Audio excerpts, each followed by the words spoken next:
The origins of the Hundred Years' War date back to a complex feudal relationship and disputes over territories between the Kingdom of England and the Kingdom of France.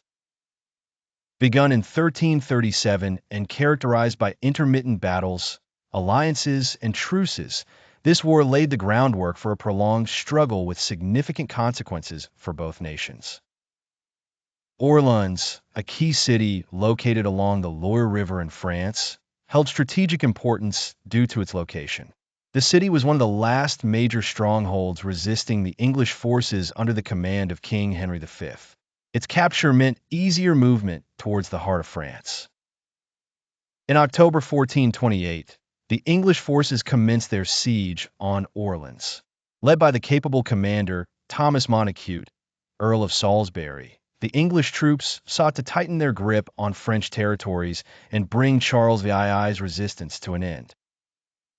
The English forces employed strategic tactics by setting up fortifications around Orleans to cut off supplies and reinforcements, intending to weaken the French defenders through attrition.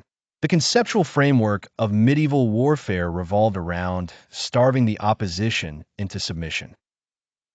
The city of Orleans, under the leadership of Jean de Dunois and other valiant commanders, faced dire conditions. Attempts to break through English lines were often futile, leaving the city reliant on scant resources and limited morale.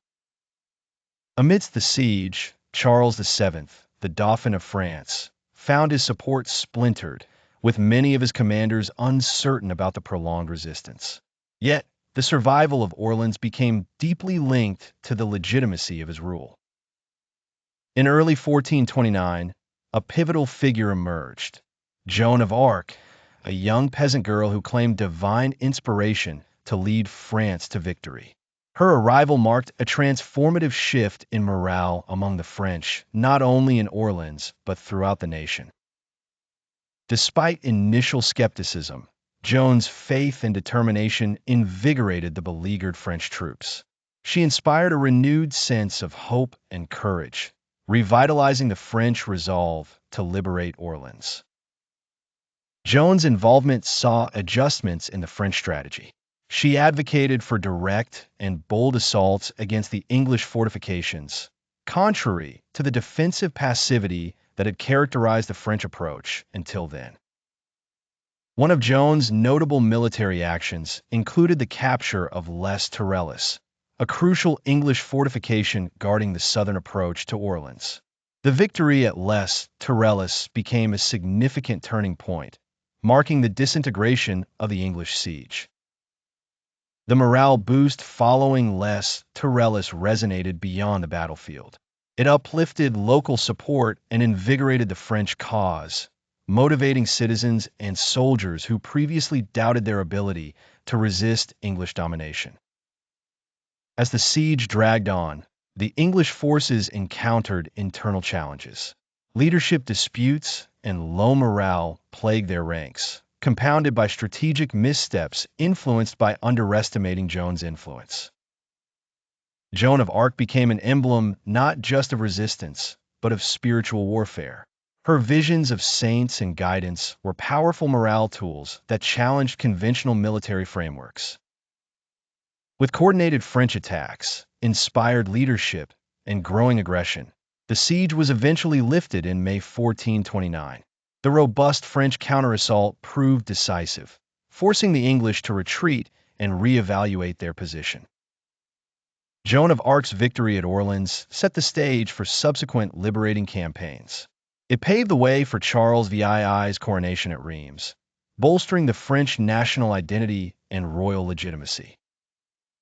Beyond her military contributions, Joan became a symbol of national unity and resilience, demonstrating the power of faith and conviction. Her presence redefined the influence of individuals in shaping historical narratives. The events at Orleans highlighted a shift in military strategies during the Hundred Years' War, emphasizing unconventional approaches and psychological warfare over mere brute force. Following the siege, French military forces were reorganized and infused with newfound confidence, enabling them to challenge English strongholds with enhanced vigor and strategy. Joan's victory and the lift of the siege helped foster new alliances and diplomatic efforts, as many saw the renewed strength of Charles VII's reign as a viable alternative to English-controlled territories. Recognition from the Church amplified the perception of Joan as a divinely guided leader, reinforcing the morale impact of her achievements during the siege and beyond. The English, sobered by their failure at Orleans, sought to reassess and reevaluate their strategies for future campaigns. Yet, the fall of Orleans marked a lingering psychological blow. The story of the Siege of Orleans inspired countless cultural and artistic reflections that enshrined Joan of Arc as an epic heroine, her impact echoing through French and global histories. Joan's deeds transformed into legends as they were passed through time, cementing her status as a martyr and symbol of divine intervention in temporal affairs. Charles VII owed much of his subsequent support and eventual coronation to the successes initiated at Orleans. His reign carried the momentum of these victories, underpinning renewed French sovereignties. For the English, the loss at Orleans necessitated a reconceptualization of their command and management structures, shaping future strategies and operational dynamics in the war. Soldiers on either side faced an evolving moral landscape, with loyalty, nationality, and honor scrutinized in the light of Orleans. Narratives of valor and villainy became intertwined with personal identities. The aftermath of the siege witnessed a dynamic restructuring of French military leadership, emboldened and driven by the symbolic victories achieved. Joan's legacy traversed generations, inspiring future leaders and revolutionaries by her example of courage and conviction, challenging the predestination of birthright. The siege underscored the importance of evolving military technologies, where innovation in defense and siege equipment played crucial roles in determining outcomes.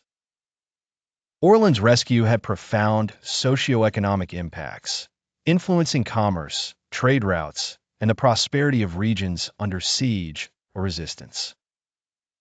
Internationally, the successful siege reversal altered perceptions of the Hundred Years' War, signaling shifting power balances and the questions of legitimacy in royal conflicts.